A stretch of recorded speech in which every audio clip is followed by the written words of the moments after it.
Within the Labour Party has taken a new turn as the Independent National Electoral Commission (INEC) has refused to acknowledge the party's convention in Nnewi, Anambra State. INEC's response was issued in a letter to the Labour Party denying their request for a certified true copy of the monitored report of the party's convention. The letter, dated July 18, 2024, and signed by the acting secretary to the commission, is significant in the ongoing crisis. During a briefing in Abuja, Oluchi Opara, a former Labour Party national treasurer, and some dissatisfied party members urged relevant stakeholders to intervene and rescue the party from Julius Abure. Opara pointed out that Abure's tenure as national chairman ended on June 9, 2024, and demanded that he cease acting as the national chairman until new leadership is elected. In light of the letter from INEC, the recognized and registered Labour Party constitution as provided by INEC to us is that of 2019. So, those parading themselves as elected members of national office of the Labour Party with the purported 2024 constitution is null and void. The purported convention 2024 was not accepted by INEC as well as every other aspect of the failed Nnewi convention. This will put to rest all the lies Abure has been spreading about the Independent National Electoral Commission. INEC has approved his convention. We are calling on leaders of the party, especially elected members of the party, that are statutory delegates to both National Executive Council, NEC, and National Convention to rise up to save the party from the impending disaster. If Abure is allowed to submit any name to INEC, it will void the candidacy of the prospective aspirant, as he no longer has legal authority to do so. We know and are aware that Julius Abure and his cohort are hell-bent on misinforming unsuspecting members of the public about the failed national convention, especially when it has to do with the election of the national officers of our party and the amendment of our party's constitution, which INEC has refused to honor because of lack of due process. No amount of propaganda can change badly taken decision to a right one, when we all know it failed to follow a laid down constitutional provisions, regulations, and guidelines. Julius Abure, when caught with his soiled hands in the till of party and has spared no effort in his attempts, destroy the party that has given him so much by doing everything possible to bring the party and its members worldwide to their knees. We stand and make bold to say that we learnt on it on good authority that Julius Abure, immediately after the ill-fated National Convention in Nnewi, Anambra State, has boasted that he was going to swipe INEC with so much money, both in local and foreign currencies, to validate illegality he had carried out at Nnewi, Anambra State. But he was unfortunate enough to meet an INEC chairman and commission who was sworn to uphold the oath of office to carry out the spirit of the letters regulating the process that has been laid down for the strengthening of internal party democracy within political parties in Nigeria.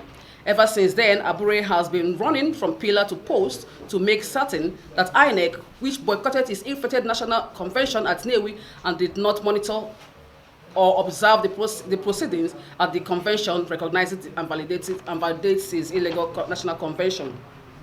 We hereby wish to use this opportunity to thank the national chairman of INEC, Professor Mahmood Yakubu, and the staff of the commission for their steadfastness despite the pressure heaped on the commission to look the other way and validate its ill-fated national convention. With the resilience and good faith INEC has exhibited in the face of these odds, we have come to the conclusion that the future of Nigerian democracy is in good hands. Of the INEC's reply to a letter by one Chief Adeyi SAN. Steve Adeyi SAN is NLC's agent. So what they did was they wrote to INEC to request for a certified true copy of the INEC monitoring report of our 2024 convention and also of our party's constitution. Now, this request and this application is dishonest and mischievous. It is not a hidden thing that INEC did not attend that convention. We have said it several times. INEC itself has said it, that they did not attend the convention. It's in the public domain. They are aware of it. So in their mischief, they now wrote to INEC that they wanted a report of INEC monitoring team. How can there be a report of a monitoring team by INEC monitoring team when INEC did not attend? So for whatever they want to achieve with it, but INEC's response was very mature, was non-pretentious. INEC told them that we have made available a citizen of the constitution of the party to you. But regrettably, we did not monitor the convention, and so could not have written any INEC report. That is an excellent answer. Now, what is in this letter?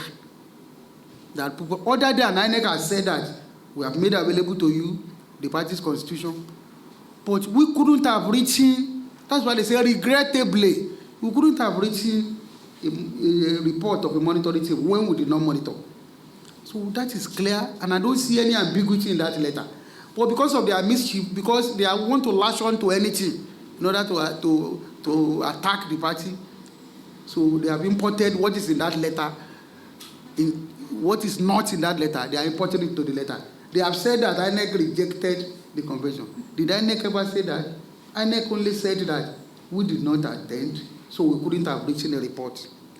So we are saying all this so that we know INEC report response is adequate and is clear, and there is no reason why anybody should misinterpret it.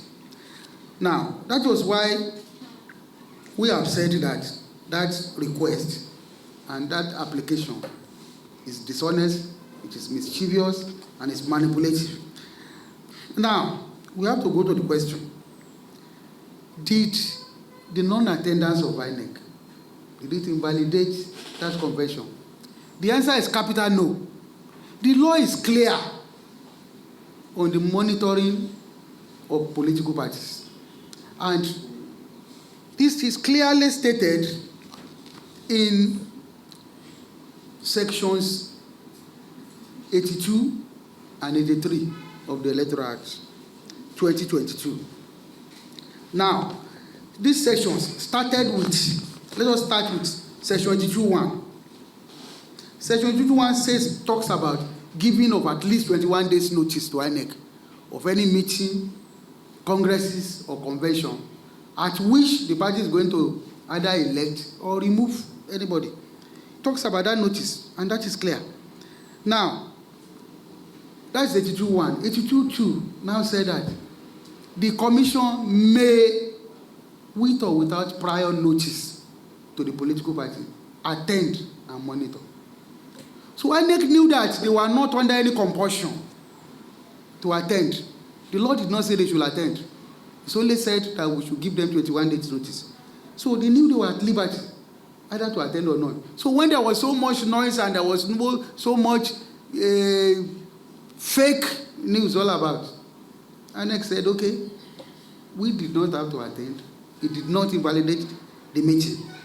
And so, what the law says, if you read that section 82, by the time you go to 82.5, it says that failure to give notice as stipulated in section 82.1, that is, failure to give INEC 21 days notice, shall invalidate that meeting. It did not say failure of INEC to attend. No.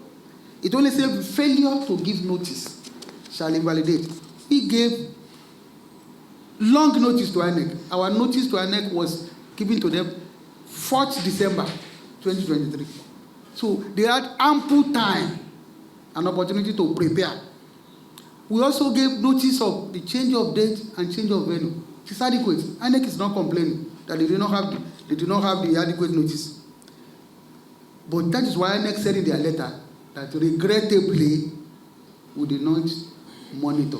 So why are you asking us about INEC report of the monitoring of the 2024 convention? But we should look at, it is not only by attending that INEC can monitor political parties. That is the essence of section 83 of that Electoral Act. If you look at that section 83, it talks about that INEC shall keep records of the activities of political parties. That's 83.1. He now went for that to say that INEC shall seek information and clarification from political parties on the activities for their records, and such information and clarification shall be sought from the national chairman and national secretary of the political party concerned in case of any national meeting. This is a national convention. So such clarification and information will be sought from the national chairman and national secretary. The Julius Abure-led National Working Committee held its last convention on March 27, 2023, after the Nigeria Labour Congress, NLC, tried to stop the convention.